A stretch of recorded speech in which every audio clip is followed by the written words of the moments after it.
Dalam cerita epik India Ramayana yang besar beberapa ribu tahun lalu, penulis Valmiki berbicara tentang sebuah jembatan di atas lautan yang menghubungkan India dan Sri Lanka. Jika kita melihat foto satelit di wilayah ini saat ini, kita akan melihat sedikit tanda penghubung antara kedua negara.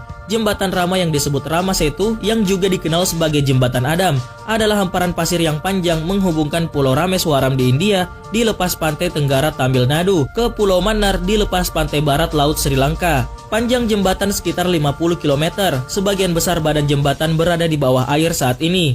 Tapi berabad-abad yang lalu, jembatan ini membentuk jalur penghubung antara India dan Sri Lanka. Jalan setapaknya ada sampai akhir abad ke-15 dan bisa dilalui dengan berjalan kaki. Sesuai catatan yang disimpan di kuil Rameswaram, sampai akhirnya muncul badai dan jembatan itu tenggelam dalam banjir. Keberadaan jembatan tersebut telah dikenal di India dan Sri Lanka sejak berabad-abad. Terbukti dari legenda yang diabadikan oleh epos kuno Ramayana, disebut Setu Samudram yang berarti laut jembatan. Ahli geologi Persia abad ke-9, Ibn Khordadbeh, menyebut jembatan itu dalam bukunya Roads and Kingdoms yang merujuk pada Set Bandai atau Bridge of the Sea. Sementara nama Adam's Bridge adalah penemuan Inggris di awal ke-19 yang mengacu pada mitos Abraham bahwa Adam menggunakan jembatan tersebut untuk menyeberang dari Sri Lanka ke India. Banyak umat Hindu Ortodoks menganggap keberadaan jembatan tersebut sebagai bukti Ramayana yang tak tergoyahkan dengan cerita-cerita yang digambarkan di dalamnya. Para ilmuwan pseudo, pencetus teori konspirasi, dan ahli teologi percaya bahwa jembatan itu sebenarnya dibangun oleh Rama dan tentara keranya. Ketika sebuah foto NASA di wilayah tersebut menunjukkan jalan setapak yang berkelok-kelok yang menghilang ke kejauhan diterbitkan pada tahun 2001, para ahli teori konspirasi langsung berlomba-lomba berusaha membuktikan bahwa itu adalah struktur buatan manusia.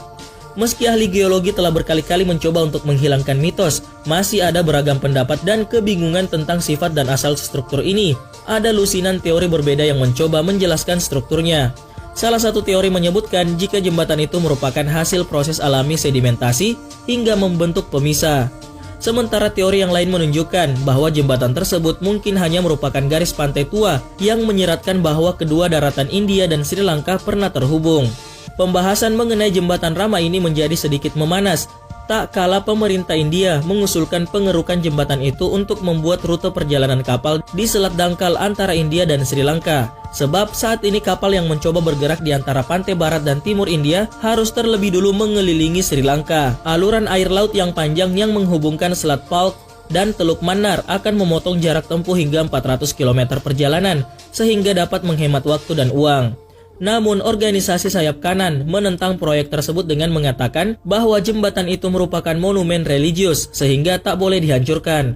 Proyek tersebut pun saat ini ditunda karena masih menunggu keputusan. Pemerhati lingkungan mengatakan bahwa pengerukan saluran akan menghancurkan karang serta membahayakan cadangan ikan di daerah tersebut yang berpotensi mengganggu keseimbangan ekologi.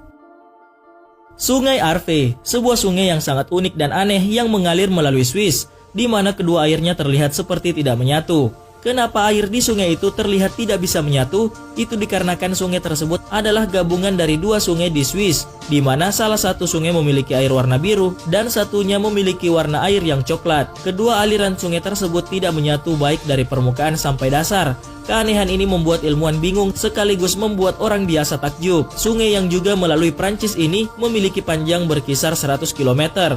Aliran sungai berasal dari glacier di lembah Chamonix yang berakhir di Rhône sebelah barat kota Geneva. Entah apa yang membuat kedua sungai ini tidak bisa menyatu, mirip air dan minyak. Sungai Shanay Timpiska, Peru.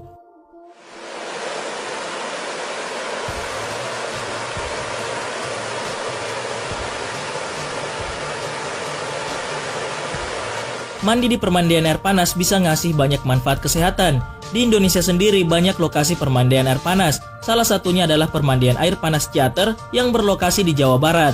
Tentunya air panasnya juga tidak terlalu panas. Suhunya sangat pas untuk kita manusia menikmatinya. Dan di Peru juga ternyata ada lokasi air panas, tapi bukan permandian seperti di Ciater, melainkan Sungai Shanay Timpiska. Sayangnya air di Sungai Shanay Timpiska di Peru ini tidak bisa digunakan untuk berendam. Alasannya adalah karena suhunya yang sangat panas sampai mendidih. Sejumlah binatang yang secara tidak sengaja tercebur ke dalam sungai ini bisa dipastikan akan mati. Umumnya air akan menjadi panas apabila berada di dekat dengan Gunung Merapi. Tapi nyatanya hal ini tidak. Gunung berapi terdekat dari Sungai Shanai Timpiska berjarak 700 km dan itu tidak cukup untuk bisa memanaskan air di Sungai Shanai Timpiska. Dan inilah yang membuat bingung para ilmuwan. Petrifying well Knaresbrook. Underground and from such a huge lake, it's not affected by anything that goes on up here on the surface.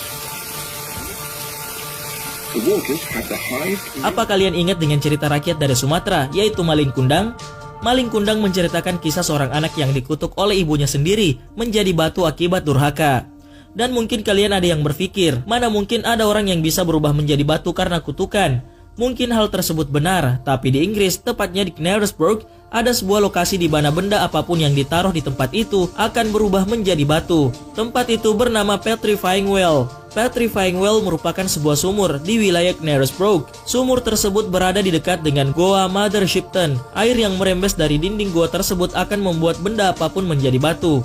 Menurut penelitian, air yang mengucur dari goa tersebut mengandung mineral yang tinggi sehingga bisa membuat barang apapun yang tersentuhnya dapat berubah menjadi batu. Namun proses untuk menjadi batu tidak bisa secepat itu. Yang terjadi di sana adalah barang apapun yang ditaruh hanya dalam waktu 1 malam bisa berubah sekejap menjadi batu. Grünersee, Austria. Tidak ada yang lebih rileks daripada bersantai di sebuah taman. Udara yang sejuk tanpa polusi dan tanpa kendaraan bermotor membuat pikiran kita tenang dan jiwa kita santai. Jadi tidak heran kenapa banyak orang yang lebih memilih bermeditasi di taman. Tapi apa jadinya kalau taman tersebut suatu ketika tenggelam lalu muncul lagi? Sebuah taman di Austria yang sangat asri memiliki jalur hiking, tempat duduk untuk bersantai dan pemandangan berupa danau yang setiap musim seminya selalu tenggelam. Taman ini dikelilingi oleh Gunung Hautschwab dan hutan hijau. Di musim salju, hutan akan ditutupi es salju, dan ketika musim semi tiba, salju meleleh sampai membuat volume danau meningkat drastis dan menyebabkan taman tersebut selalu tenggelam. Untuk tetap bisa mengunjungi taman bawah air tersebut, kita akan membutuhkan perlengkapan renang.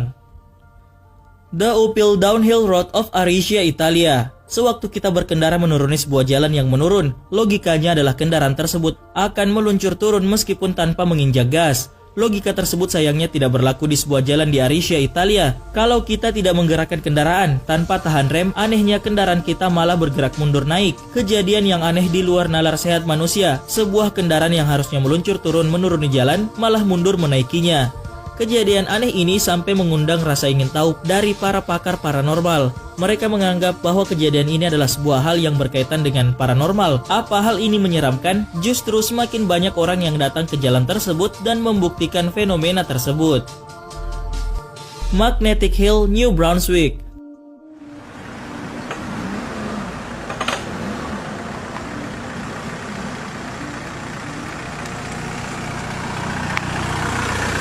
Kalian ingin melihat keanehan berupa mobil bergerak sendiri tanpa ada yang mengemudi?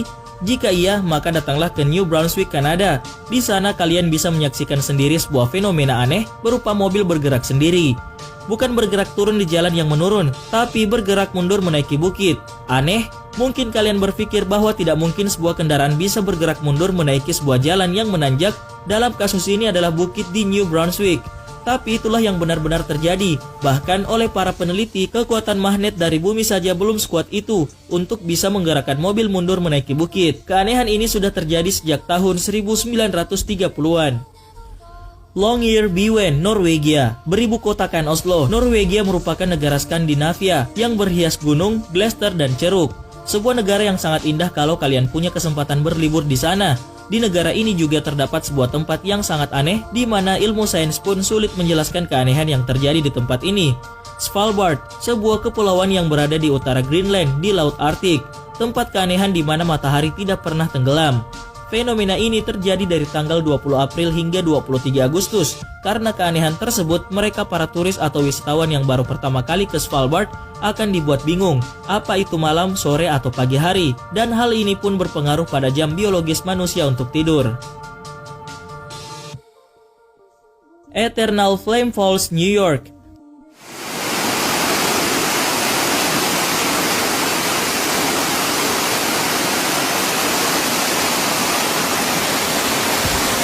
Di balik air terjun Chestnut Ridge Park terdapat sebuah bayangan kuning yang mungkin dikira adalah ilusi mata.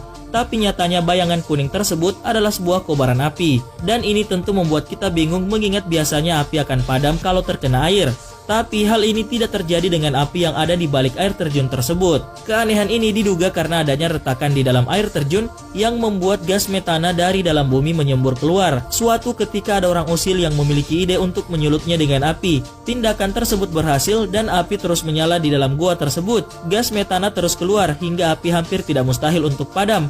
Atas keanehan tersebut, tempat tersebut dinamakan Eternal Flame Falls.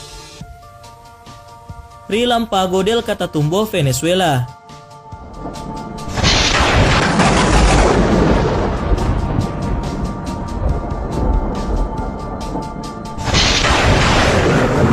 Dari keanehan-keanehan yang terjadi di berbagai tempat di dunia, tidak ada yang sebanding dengan apa yang terjadi di Venezuela.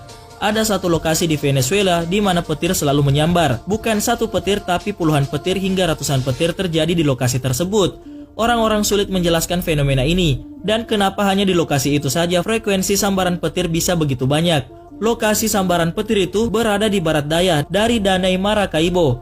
Frekuensi munculnya sambaran petir di area tersebut adalah 250 sambaran per kilometer persegi tiap tahunnya. Dan pada bulan Mei dan Oktober adalah dua momen di mana sambaran petir sedang banyak-banyaknya. Oleh The National Weather Service Venezuela, tercatat ada lebih dari 12 sambaran petir terjadi di setiap menitnya.